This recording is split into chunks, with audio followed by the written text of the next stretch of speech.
Hey guys, welcome at my channel. कैसे हैं आप सब? आई होप अच्छे होंगे। तो चलिए आज का क्लास हम लोग स्टार्ट करते हैं। इससे पहले वाले वीडियो में हमने सिंधु घाटी सभ्यता का एक पार्ट करा दिया है। अगर आपने वो वीडियो नहीं देखा है तो चैनल पे जाइए और वो वीडियोस देखिए। उसके बाद का ये वीडियोस है, ठीक है। वहाँ पे मैंने इंडेक्स का ये पूरा पढ़ा दिया है, ये पूरा इंडेक्स मैंने करा दिया है, ठीक है। तो चैनल पे जाइए और वो वीडियोस देखिए, उसके बाद का ये वीडियो है। तो चलिए आज हम लोग सिंधु घाटी सभ्यता का सेकेंड पार्ट देखते हैं, ठीक है। Let's start. नेक्स्ट है सिंधु घाटी सभ्यता के चरण, यानी सिंधु घाटी सभ्यता के कितने चरण थे? तो सिंधु घाटी सभ्यता के 3 चरण थे, ठीक है। कितने चरण थे? तो 3 थे। एक प्रारंभिक हड़प्पाई सभ्यता, दूसरा परिपक्व हड़प्पाई सभ्यता, तीसरा उत्तर हड़प्पाई सभ्यता, ठीक है। देखिए यहाँ पे क्या क्या कैसे कैसे हैं, ठीक है। प्रारंभिक जो था वो 3300 से 2600 था, परिपक्व था 2600 से 1900 और उत्तर हड़प्पाई 1900 से 1300। चलिए तो इसके बारे में थोड़ा बहुत देख लेते हैं, ठीक है। प्रारंभिक हड़प्पाई चरण हाकरा चरण से संबंधित है, जिसे घग्गर हाकरा नदी घाटी से चिन्हित किया गया है। सेकेंड है हड़प्पाई लिपि का प्रथम उदाहरण लगभग 3000 ईसा पूर्व के समय मिलता है। इस चरण की विशेषताएं एक केंद्रीय इकाई का होना तथा बढ़ते हुए नगरीय गुण थे, ठीक है।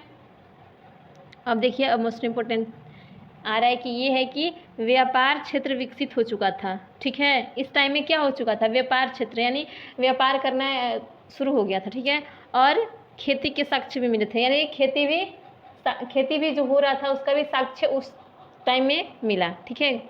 ये जो 3 चरण थे इनमें व्यापार क्षेत्र भी विकसित हो चुका था, खेती का साक्ष्य भी मिला था, ठीक है। उस समय मटर, तिल, खजूर, रुई आदि की खेती भी होती थी, यानी सिंधु घाटी सभ्यता में खेती भी होता था, ठीक है। व्यापार भी होता था। और क्या क्या खेती में होता था? तो मटर होता था, तिल होता था, खजूर, रुई आदि की खेती होता था। चलिए नेक्स्ट देखते हैं। नेक्स्ट है कोटदीजी नामक स्थान परिपक्व हड़प्पाई सभ्यता के चरण को प्रदर्शित करता है, ठीक है। 3 पार्ट थे, 3 पार्ट में ये दूसरा पार्ट है। कोटदीजी नामक स्थान परिपक्व हड़प्पाई सभ्यता के चरण को प्रदर्शित करता है। यहीं से पता चला था कि परिपक्व हड़प्पाई सभ्यता के चरण है। नेक्स्ट है 2600 ईसा पूर्व तक सिंधु घाटी सभ्यता अपनी परिपक्व अवस्था में प्रवेश कर चुकी थी, ठीक है। 2600 ईसा पूर्व में सिंधु घाटी सभ्यता परिपक्वता की ओर बढ़ा था। चलिए नेक्स्ट देखते हैं। नेक्स्ट है परिपक्व हड़प्पाई सभ्यता के आने तक प्रारंभिक हड़प्पाई सभ्यता बड़े बड़े नगरीय केंद्रों में परिवर्तित हो चुकी थी। यानी परिपक्व हड़प्पाई सभ्यता जो आई थी वो प्रारंभिक हड़प्पाई सभ्यता से ज़्यादा विकसित हो गई थी, यानी बड़े बड़े नगरों के रूप में परिवर्तित हो गई थी, जैसे हड़प्पा और मोहनजोदड़ो। यानी हड़प्पा और मोहनजोदड़ो, ठीक है। बता दें कि हड़प्पा सभ्यता को ही सिंधु घाटी सभ्यता भी कहते हैं, ठीक है। सिंधु घाटी सभ्यता और हड़प्पा सभ्यता दोनों क्या है? एक ही है, ठीक है। हड़प्पा सभ्यता की खोज किसने किया था बताइए? तो हड़प्पा सभ्यता का खोज किए थे दयाराम साहनी, ठीक है। हड़प्पा सभ्यता का खोज किसने किया था? तो दयाराम साहनी, दयाराम साहनी। और ये कब किए थे? तो 1921, ठीक है। कब किए थे? तो 1921 में किए थे। नेक्स्ट है मोहनजोदड़ो, ठीक है। तो मोहनजोदड़ो की खोज किसने किया था? तो ये भी मैंने आपको पिछले वीडियो में बताया था। मैंने इंडेक्स में सारा कुछ बता दिया है, चौहनजोड़ो, कालीबंगान, ऐसे करके धौलावीरा, सारा कुछ मैंने बता दिया है, ठीक है। तो वो वीडियो जाके आप चैनल पे देख लीजिएगा। तो आपको यहाँ भी बता देते हैं कि मोहनजोदड़ो की खोज किसने किया था? तो मोहनजोदड़ो की खोज किए थे राखलदास बनर्जी। किसने किया था? तो राखलदास बनर्जी। कब किए थे? तो 1922 में। कब किए थे? तो 1922 में। चलिए यहाँ तक समझ में आ गया? आई होप यहाँ तक क्लियर हो गया होगा। चलिए नेक्स्ट देखते हैं। नेक्स्ट है सिंधु घाटी सभ्यता के क्रमिक पतन का आरंभ, यानी जब वो पतन की ओर बढ़ने लगा, ठीक है। सिंधु घाटी सभ्यता पतन की ओर, यानी उसका पतन का आरंभ हुआ 1800 ईसा पूर्व से माना जाता है, ठीक है। पतन कब से माना जाता है? तो 1800 ईसा पूर्व से माना जाता है। 1700 ईसा पूर्व तक आते आते हड़प्पा सभ्यता के कई शहर समाप्त हो चुके थे, यानी जो इसका हड़प्पा सभ्यता था इसका पतन हो गया। कब हुआ? तो 1700 ईसा पूर्व तक आते आते इसका पतन हो गया। चलिए नेक्स्ट देखते हैं।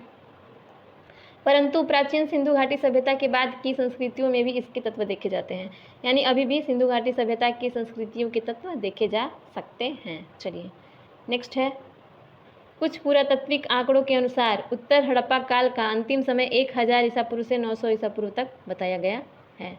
चलिए अब देखते हैं नगरीय योजना और विन्यास। ये जो है ये बहुत ही इंपॉर्टेंट है, यहाँ से 1-2 क्वेश्चन हर एक कम्पिटेटिव एग्जाम्स में, चाहे वो कोई भी कम्पिटेटिव एग्जाम हो, पूछे जाते हैं। ठीक है, नगरीय योजना विन्यास से, फिर कृषि से, फिर धर्म से कि मतलब किसका पूजा करते थे, कैसे करते थे, क्या था, मतलब वो लोग मातृ पूजन करते थे, तो ये सारी चीज़ें क्वेश्चंस में पूछते हैं। चलिए तो हम लोग आगे की ओर देखते हैं। नगरीय योजना और विन्यास। हड़प्पाई सभ्यता अपनी नगरीय योजना प्रणाली के लिए जानी जाती है। ठीक है, ये अपनी नगरीय योजना प्रणाली के लिए जानी जाती है। मोहनजोदड़ो और हड़प्पा के नगरों में अपने अपने दुर्ग थे। ठीक है, मोहनजोदड़ो और हड़प्पा ये दोनों जो थे इनके अपने अपने दुर्ग थे जो नगर से कुछ ऊंचाई पर स्थित थे, यानी दुर्ग बड़ा बड़ा किला टाइप का था। ठीक है, जो कुछ ऊंचा पे मतलब ऊंचाई पे था, जिसे अनुमानतः उच्च वर्ग के लोग निवास करते थे, यानी उच्च वर्ग के लोग बड़े बड़े किले में रहते थे, यानी उसको दुर्ग बोलते थे और वहाँ पे वो लोग रहते थे। कहाँ पे ये दो दुर्ग, बड़े बड़े दुर्ग पाए जा गए थे? तो मोहनजोदड़ो और हड़प्पा। ठीक है, मोहनजोदड़ो और हड़प्पा। चलिए नेक्स्ट देखते हैं। दुर्ग से नीचे सामान्यतः ईंटों से निर्मित नगर होते थे जिनसे सामान्य लोग निवास करते थे, जिनमें सामान्य लोग निवास करते थे। यानी दुर्ग से नीचे सामान्यतः ईंटों से निर्मित नगर होते थे, यानी जो उच्च वर्ग के लोग थे वो बड़े बड़े किले यानी दुर्ग में रहते थे, और जो निम्न वर्ग के थे यानी जो सामान्य थे, ठीक है, मतलब मिडिल बोल सकते हैं, न ज़्यादा उच्च थे न ज़्यादा निम्न थे, मिडिल वर्ग के लोग थे, वो कहाँ रहते थे? तो ईंटों से निर्मित नगर होते थे, उसमें ईंटों से बने घर में, ईंटे के बने घर में रहते थे। चलिए नेक्स्ट देखते हैं। नेक्स्ट है हड़प्पा सभ्यता की एक ध्यान देने योग्य बात यह भी है कि इस सभ्यता में ग्रिड प्रणाली मौजूद थी, जिसके अंतर्गत सड़कें एक दूसरे को समकोण पर काटती थी।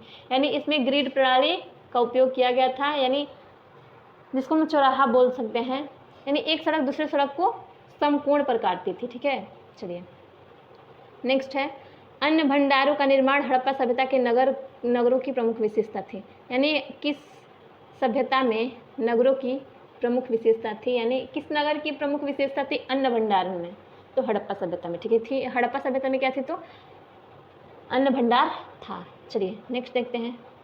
जली हुई ईंटों का प्रयोग हड़प्पा सभ्यता की एक प्रमुख विशेषता थी। यानी जली हुई ईंटों का साक्ष्य कहाँ मिला है, या फिर अन्न भंडार कहाँ है? तो ये कहाँ है? तो दोनों हड़प्पा सभ्यता में है, क्योंकि समकालीन मिस्र के मकानों के निर्माण के लिए शुष्क ईंटों का प्रयोग होता था। यानी समकालीन मिस्र में मकानों के निर्माण के लिए किस ईंट का? तो शुष्क ईंटों का उपयोग होता था। चलिए हड़प्पा सभ्यता में जल निकासी प्रणाली भी बहुत प्रभावी था, यानी जल निकासी प्रणाली भी थी, वो किस सभ्यता में थी? तो हड़प्पा सभ्यता में। ये क्वेश्चन पूछ सकता है कि जल निकासी या जल का संबंध किस सभ्यता से है? तो हड़प्पा सभ्यता से। ठीक है, नेक्स्ट क्वेश्चन देखते हैं। हर छोटे और बड़े घर के अंदर स्वयं का स्नान घर और आंगन होता था। यानी हर छोटे या बड़े घर में, चाहे वो बड़ा दुर्ग हो या फिर सामान्य ईंट की मकान हो, हर घर में क्या होता था? स्वयं का स्नान घर और आंगन दोनों होता ही था। चलिए नेक्स्ट देखते हैं।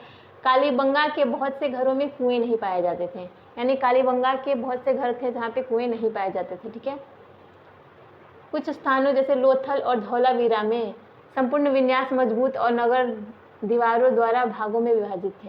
यानी नगर जो भागों में विभाजित, यानी कहाँ पे थे? तो लोथल और धौलावीरा में थे। चलिए नेक्स्ट है कृषि। ठीक है, नेक्स्ट क्या है? तो कृषि। तो चलिए इसको हम लोग कल देखेंगे। आज के लिए बस इतना ही, मिलते हैं नेक्स्ट वीडियो में। अगर वीडियो अच्छी लगे तो लाइक करें, शेयर करें, सब्सक्राइब करें, छोटे से बेल आइकन को क्लिक करना ना भूलें। थैंक्स। जय हिंद, वंदे मातरम।